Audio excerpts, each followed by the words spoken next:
¿Sí me escuchan? Sí, doctor. Sí, doctor. Sí, doctor. Bueno, entonces nos quedábamos en esta. ¿Sí? ¿Sí alcanzaron a ver esta? No, creo que vamos unas antes, doctor. No, creo que eran dos antes, doctor. Una. Aquí hablábamos de esta, ¿no? De la Ajá. trombolisis. ¿Ahí? Oye, sí. Bueno, yo les comentaba que el tratamiento específico y el tratamiento ideal es la trombolisis o la reperfusión mecánica. Entonces aquí la pregunta, ¿se refiere a trombolisis farmacológica o mecánica, verdad? Entonces lo ideal es la mecánica, aunque, ¿verdad? Si no se tiene disponibilidad de equipo, de material, de sala de hemodinamia, bueno, pues entonces podríamos utilizar la farmacológica. El problema es que cuando el paciente tiene alguna contraindicación absoluta de trombolizarlo farmacológicamente, pues hay que buscar la opción de esta repercusión mecánica. Entonces se busca el traslado para tratar de buscar, ¿verdad?, el beneficio del paciente. Hay algunas condiciones importantes, pero lo ideal es que sea una repercusión mecánica, ¿sí? Y bueno, hablamos de los bypass o revascularización. Yo les comentaba ya que de urgencias es más difícil, con muchos mayores riesgos, que mejor programar y saber realmente cuántos vasos se van a hacer el bypass. Y después hablábamos de los tiempos, ¿verdad? Esto es lo ideal, hablan de un tiempo de isquemia no mayor a 120 minutos, ¿verdad? El problema es el paciente. No siempre el paciente le refiere al familiar o él acude a un servicio de urgencias, ¿verdad?, a ser atendido. Entonces, por lo regular llega tardíamente. Por eso, por ejemplo, la AJA habla de un intervalo o una ventana terapéutica hasta de 12 horas. Pero en 12 horas, miren, vamos a ver la que sigue, ¿verdad? En 12 horas realmente va a ser muy poco el tejido isquémico que vamos a poder recuperar, esa penumbra isquémica que es un tejido todavía viable y que podríamos recuperar entre más temprano podamos nosotros iniciar el manejo específico. Entonces, aquí esto es algo bien importante, ¿sí?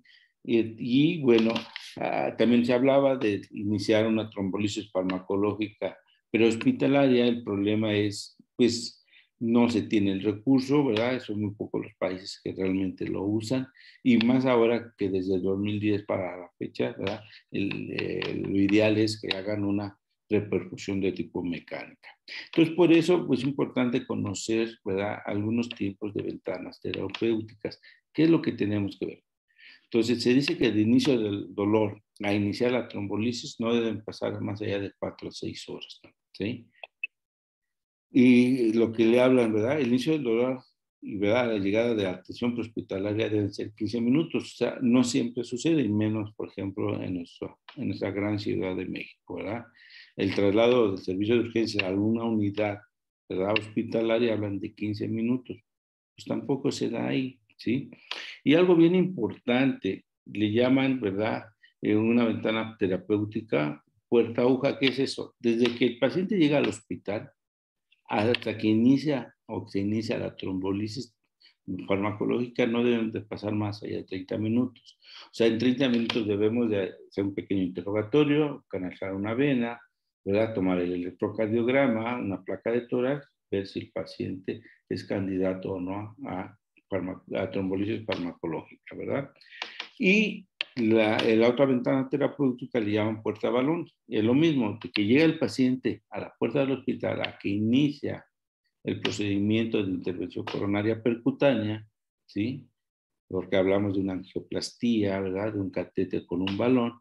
Dice que no más allá de 90 minutos. Aquí es lo mismo, ¿verdad? Es raro el hospital que tiene disponibilidad tanto del equipo médico como en la sala de hemodinamia o de el material que se va a ocupar, para que esté disponible los 7 días de la semana, o las 24 horas del día, los 7 días de la semana y los 365 días del año. Entonces, como ven, ¿verdad?, realmente es muy difícil cumplir los tiempos. Aquí es lo más pronto posible para tratar de rescatar el mayor tejido isquémico posible, y con esto mejorar la condición de nuestro paciente, que no quede con gran secuela funcional, porque esta es una de las prioridades que debemos de tener.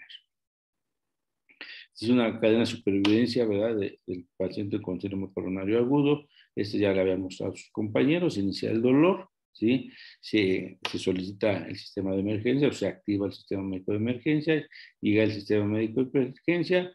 Se supone que debe tomar un electro para trasladarlo, ¿verdad? Al centro hospitalario que realmente va a apoyar al paciente. Y aquí, ¿verdad? La cuestión es, dice que en el tercer eslabón es la llegada a una unidad de dolor torácico. No todos los hospitales tienen unidades de dolor torácico.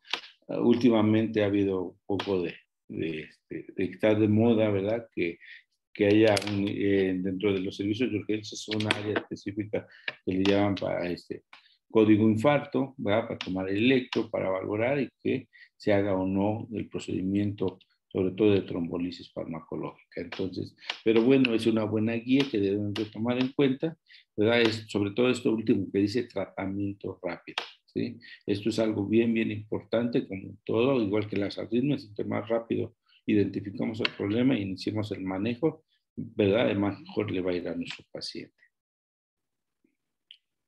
Entonces, aquí, bueno, hay algunas condiciones que nos pueden, ¿verdad?, retrasar el abordaje de nuestro paciente. Entonces, debemos de tener mucho cuidado con esto. Entonces, inclusive a veces, esta famosa D de decisión, ¿verdad?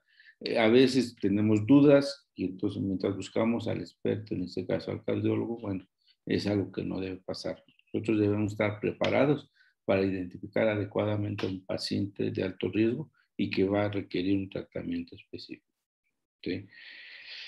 Entonces, ya habíamos hablado, ¿sí?, de la trombolisis farmacológica, la angioplastía o la trombolisis mecánica, ¿sí?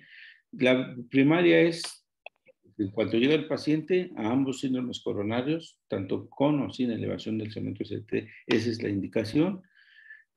Se puede hacer una de rescate en aquellos con síndrome coronario agudo con elevación del segmento ST y que inicialmente se le dio una trombolisis farmacológica y que no tuvo respuesta, ¿sí? O una facilitada, que es aquel paciente que requiere el traslado, ¿verdad?, para hacer este tipo de procedimiento invasivo, ¿verdad? Y entonces se prepara. ¿Y cómo se preparan este tipo de pacientes? Bueno, si no se hizo trombolisis farmacológica, se administran los inhibidores de las glicoproteínas 2B3A para tenerlo listo para el procedimiento, que no debe ser más allá después de 24 horas de iniciado el dolor. Y la otra, pues la revascularización quirúrgica, que ya hemos comentado de ella. Entonces, nuevamente les voy a mostrar una imagen, ¿verdad?, de un cateterismo con un electro. A lo mejor modificamos el electro, pero la imagen es la misma, ¿verdad? Un síndrome coronario con una elevación del segmento ST de B1, ¿verdad?, a B4, y si somos estrictos hasta B5, o sea, un anterior extenso. Aquí vemos el vaso amputado. Y después de hacer el tratamiento específico, ¿verdad?, pudo haber sido trombolisis farmacológica o angioplastía, ¿verdad?, o procedimiento mecánico, y vean cómo, ¿sí?, se recupera, ¿verdad?, el trayecto vascular. ¿Qué quiere decir esto? Se reperfundió, se volvió a permeabilizar el vaso, ¿verdad? Y vean el cambio en el electro, cómo baja el supradesnivel. Lo único que vemos, ¿verdad?, si se podría llamar así, es una arritmia de repercusión, son los complejos ventriculares prematuros en B4, B5 y B6, ¿sí?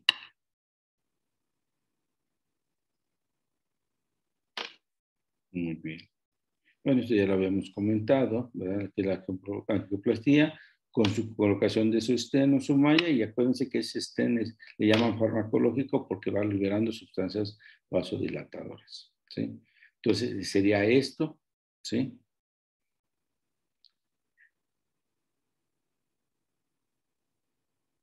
Ahora, realmente estas unidades de estratificación y decisión de ingreso, o unidades de dolor torácico, son difíciles de encontrar, ¿verdad? Sería lo más adecuado, puesto que ahí se hace el diagnóstico diferencial y, ¿verdad?, dependiendo lo que se detecte, se manda o se dirige al paciente. Esto es muy importante, puesto que nos indica, ¿verdad?, sí, si al descartar si es o no síndrome coronario agudo, ya vamos sobre una terapia más específica. Muy bien, ¿dudas, preguntas? Miren, ya el siguiente tema es lo único que falta, es el evento vascular cerebral. No sé si quieran que continuemos, ¿verdad? O si gustan, les podría mandar la presentación. Ustedes díganme. Como guste, doctor. Pues ustedes, si se quedan otro ratito. Sí, estoy en continuar, doctor.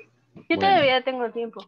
Bueno, entonces, realmente el tema voy a tratar de resumirlo y bueno, ya se supone que no deberíamos llamarlo accidente cerebrovascular, sino un evento vascular, ¿verdad?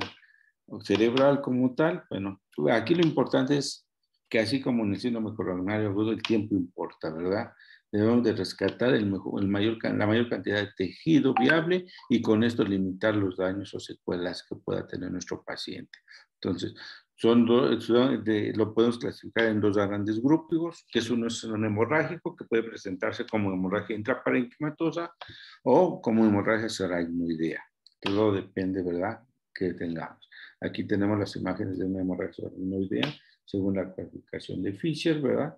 Y que puede evolucionar, ¿verdad? El grado 4 es cuando se abre esta hemorragia del espacio saracnoideo hacia los ventrículos como tal, ¿sí? Y el otro tipo de evento vascular cerebral es el evento isquémico, ¿sí?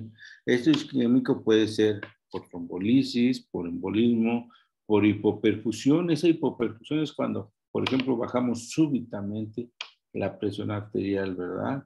Cuando ya sea una urgencia, una emergencia, no tenemos el control adecuado y esto provoca, ¿verdad?, un descenso brusco de la presión y con el consiguiente daño isquémico asociado por disminución de flujo sanguíneo cerebral, ¿sí? Hay algunos datos, estos son datos tempranos, ¿verdad?, que nos pudiesen sugerir la posibilidad de que el paciente presente un evento isquémico.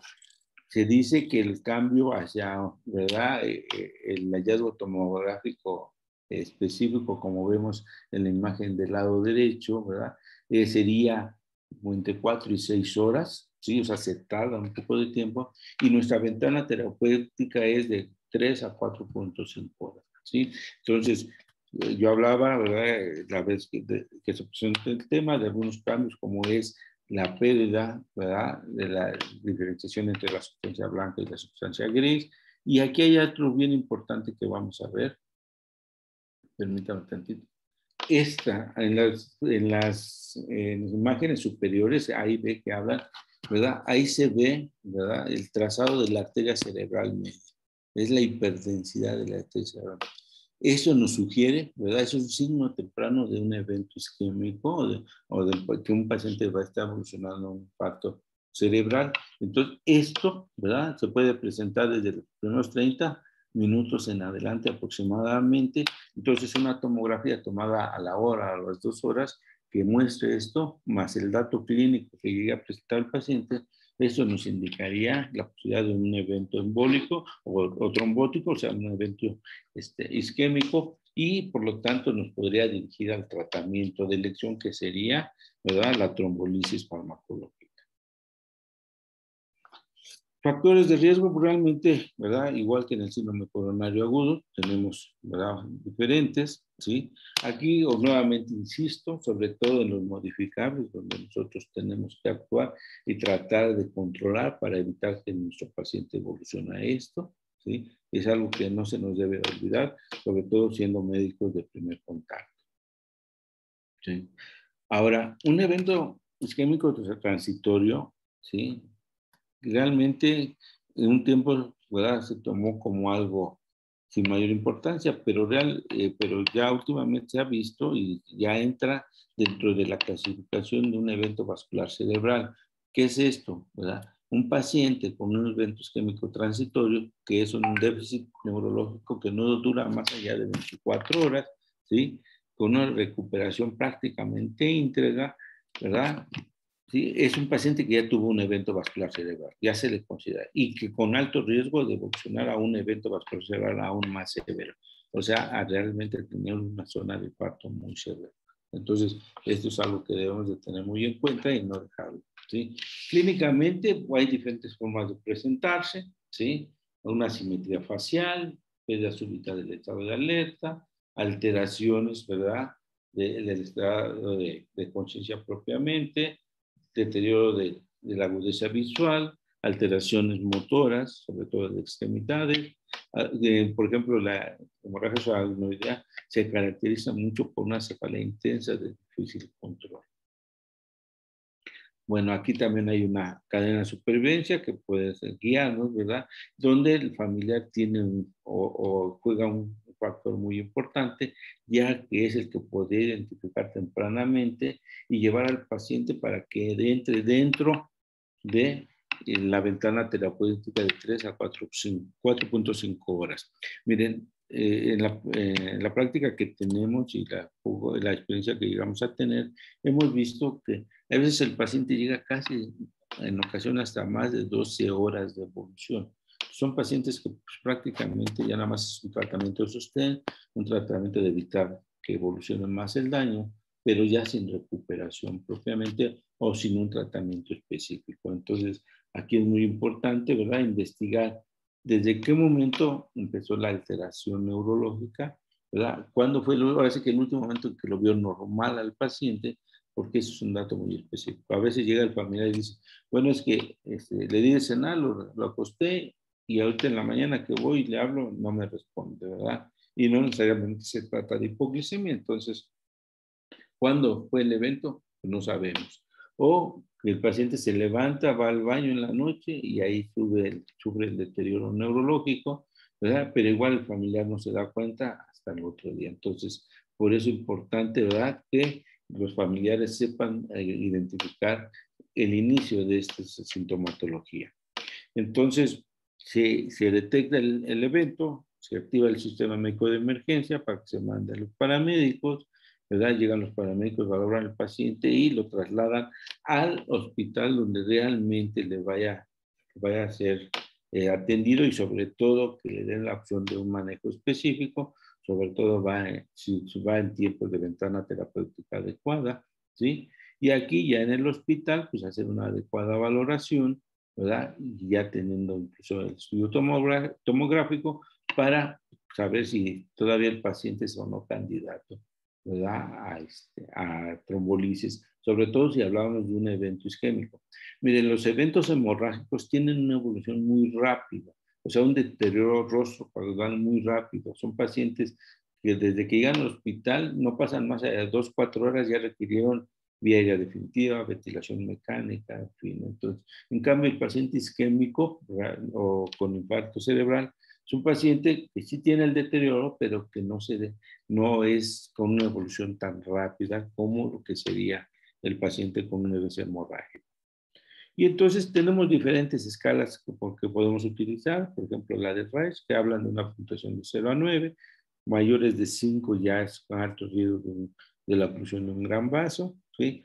Aquí valora, ¿verdad?, una serie de parámetros en forma comparativa, derecha-izquierda, desde parálisis facial o de las extremidades, ¿verdad? Y algo que debemos tener muy en cuenta es, todas estas escalas son unas guías que nos sugieren algo, ¿sí?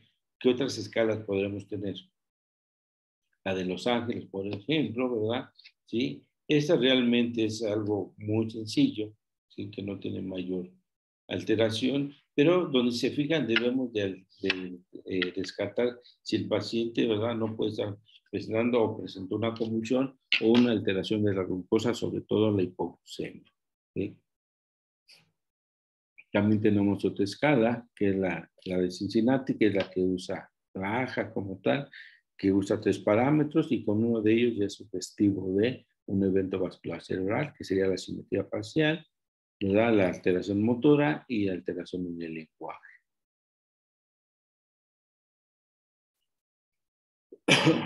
También, bueno, otra que es FAST, ahora traducida como rápido, que prácticamente se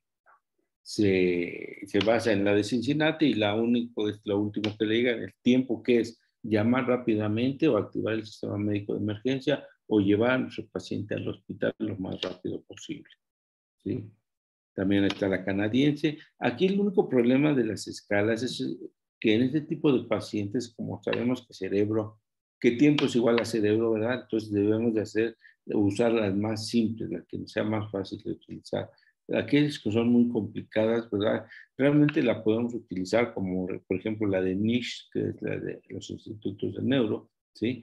¿Verdad? Esto, ¿verdad? Las utilizamos sobre todo porque nos guían o al pronóstico o nos guían para saber si el paciente es o no candidato para trombolizarlo. Entonces, todo esto lo debemos de tener muy en cuenta. ¿Por qué? Porque esta NISH explora, ahí dice que 11 parámetros, ¿verdad? Y como van a ver, pues es algo que te lleva tiempo y aquí es algo que debemos de tener muy en cuenta, el tratar de evitar, ¿verdad? Perder mucho tiempo en esta valoración inicial, ¿sí? Entonces, nos indica si el paciente es o no candidato, además de descartar contraindicaciones absolutas y relativas, ¿verdad? Si es o no candidato a trombolisis, dependiendo, ¿verdad? Cómo valoremos a nuestro paciente. Miren, ¿verdad? Se ve un poquito complicada esta escala, ¿sí? Y entonces, pues eso es tiempo, y tiempo que debemos de tener mucho cuidado. Esto lo comentaron sus compañeros, ¿verdad? En su presentación. Entonces, aquí es importante reconocer el problema, activar el servicio médico de emergencias, ¿verdad? El traslado rápido a un hospital que vaya o que tenga todo lo necesario para apoyar a nuestro paciente, ¿verdad? Y una vez llegada al hospital, pues hacer su diagnóstico y decidir qué es lo que vamos a hacer con nuestro paciente. Está en tiempo, no hay contraindicación para trombolisis farmacológica o ya va a requerir otro tipo de terapia. ¿Sí? Nuestro algoritmo, si se fijan del lado izquierdo, nos señala nuevamente los tiempos. Esto es bien importante, ¿verdad? ¿Sí? Que no se nos olvide que aquí el tiempo se traduce en cerebro, en calidad de vida, y entre más tiempo dejemos pasar o nos tardemos en valorar a nuestro paciente, ¿verdad? Más riesgo de gran secuela pueda tener o de comprometer la vida de nuestro paciente, ¿sí? Muy bien. Entonces, fíjense cómo, ¿verdad? Nos dan tiempos para ver qué vamos a hacer una vez que llega nuestro paciente al servicio de urgencias. Una evaluación inicial con una solicitud de TAC en los primeros 10 minutos. La evaluación neurológica específica y la realización de la tomografía, ¿verdad? Dentro de los primeros 25 minutos. En los primeros 45 minutos ya debemos de tener la interpretación de la tomografía, se supone, por el radiólogo experto o por el neurólogo como tal. Y antes de los 60 minutos o a los 60 minutos de haber llegado el paciente, nosotros prácticamente ya lo tenemos, ¿verdad? Con el trombólítico preparado para iniciar su administración. A eso se refiere puerta aguja. La puerta de entrada al hospital a la administración del fármaco trombolítico, ¿sí? Y por supuesto, ¿verdad? La ventana terapéutica para el tratamiento fibrinolítico, que es de 3 hasta 4.5 horas, no más. Y si hablamos de un procedimiento mecánico, que es tratamiento endovascular, podemos extenderlo hasta 6 horas. Entonces, todo esto debemos de tenerlo muy en cuenta al momento de que valoramos y determinamos, ¿verdad?, que nuestro paciente está cursando con un evento vascular cerebral, ¿sí? Entonces, aquí tenemos una tomografía normal, con un evento hemorrágico intraparenquimatoso, ¿sí? Esos realmente, esos hemorrágicos, le hablamos al neurocirujano porque a veces requieren de una trepa, nos le llaman evacuadores, o una traqueotomía descompresiva, tratando de con esto, ¿verdad?, liberar un poco el incremento de la presión intracraneal provocada por la hemorragia intraparenquimatosa, inclusive, ¿verdad?, hay veces que esta hemorragia, ¿verdad?, se abre a los ventrículos y que llega a obstruir el drenaje del líquido cefalorraquídeo con un gran incremento de la presión intracraneal. Entonces, por eso, en el paciente con EBC hemorrágico, quien debe de manejarlo es el neurocirujano. Y si hablábamos de un EBC isquémico, ¿verdad?, aquí vemos la zona infartada, ¿verdad?, del lado izquierdo, bueno, según la imagen tomográfica, y entonces, ¿sí?, aquí se supone que es el neurólogo el que, en conjunto con el médico de urgencias, va a decidir si el paciente requiere o no, ¿verdad?, el tratamiento fibrinolítico o endovascular como tal. Entonces, el del tratamiento fibrinolítico, el único fibrinolítico que utilizamos es el activador del transminógeno tricelular o RTPA, ¿verdad? Y se usa a una dosis como tal de 0.9 miligramos por kilogramo, la cual se puede dividir administrar un 10% inicial y después termina de administrar en 1 hora el resto de la dosis. ¿Okay? Aquí, bueno, tener mucho cuidado porque a veces llega el paciente y le dan inicialmente aspirina y si él todavía entra dentro del tiempo para la terapia fibrinolítica, esto puede contraindicar un poco su administración por el riesgo de un sangrado importante. Ahora, recuerden que las tomografías, los cambios tomográficos, así como los vemos aquí, ¿verdad? En la imagen del lado derecho, ¿sí? Se tardan entre 4 a 6 horas a manifestarse tomográficamente. Entonces, aquí es el riesgo, ¿verdad? De que pase el tiempo y entonces, sí, no tenemos ese cambio específico. Por eso buscamos los cambios tempranos, como por ejemplo el que yo les comentaba de la hiperdensidad de la arteria cerebral media del lado afectado.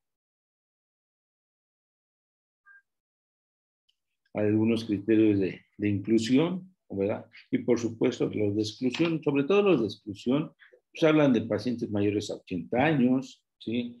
Con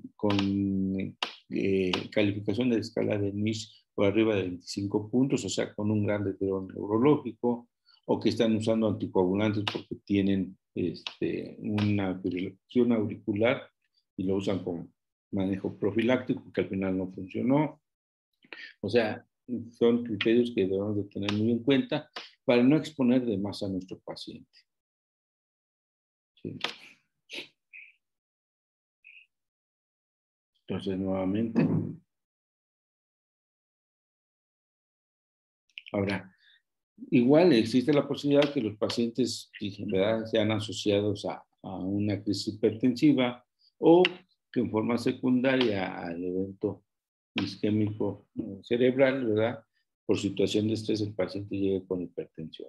Entonces aquí, bueno, tenemos que estar checando la presión arterial, monitorizarla, ¿verdad?, de forma continua y dependiendo de la evolución, saber si requiere o no un tratamiento.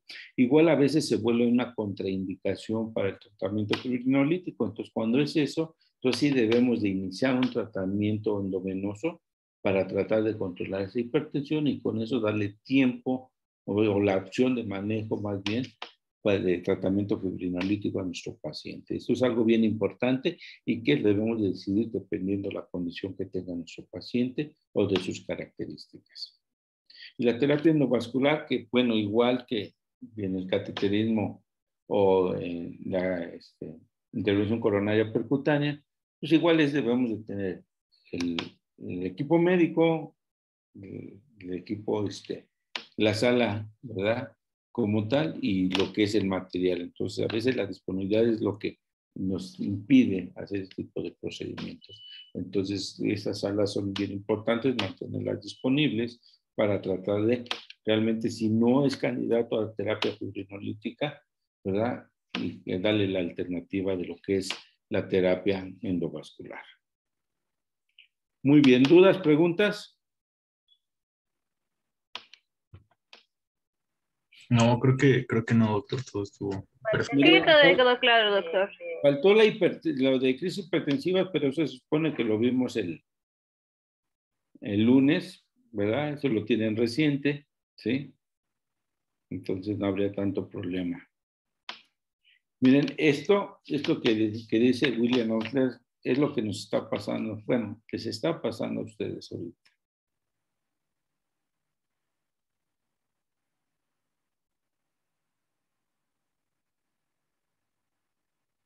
Eso de las clases en línea. ¿Cree que para el próximo semestre ya sea presencial, doctor, o cómo ve la situación? Realmente no nos han informado nada, ni la autoridad ni el sindicato, ¿eh? No nos ha dicho nada de eso. Ya ves que en la universidad ya salió, bueno, la UNAM ya salió que parece ser que ellos sí regresan presenciales en agosto, pero nosotros no nos han dicho nada, pero nada de información. Entonces, bueno, tienen hasta el viernes para mandarme sus presentaciones con sus reactivos si es que quieren que participar en el examen. Si no, nos veríamos, bueno, nos comunicamos el lunes, nos conectamos. Acuérdense que el lunes sí necesitamos que estén con su cámara prendida, ¿sí? Para el examen, a las 5 de la tarde. Sí, doctor. Yo creo que va a ser en otra plataforma, ¿no, doctor? Porque Sí, Podemos hacerla en Meet para que no se corte, doctor. bueno. Sí, ustedes me dicen. Sí, Yo- yo le mando el enlace. Bueno, Muchas gracias. pues cuídense Doctor. mucho. Mande. Una pregunta, es que ya le enviamos nosotros las presentaciones y las preguntas del equipo 4 y nada más queríamos verificar si ya le llegaron. Ahorita lo checo y le mando un mensajito. Vale, gracias, doctor. Ándale, pues. Bueno, pues, hasta luego. Hasta luego, doctor. Buenas noches. Hasta luego, Gracias, doctor. doctor. Gracias. Fíjense. Hasta luego, doctor. Hasta Gracias. luego.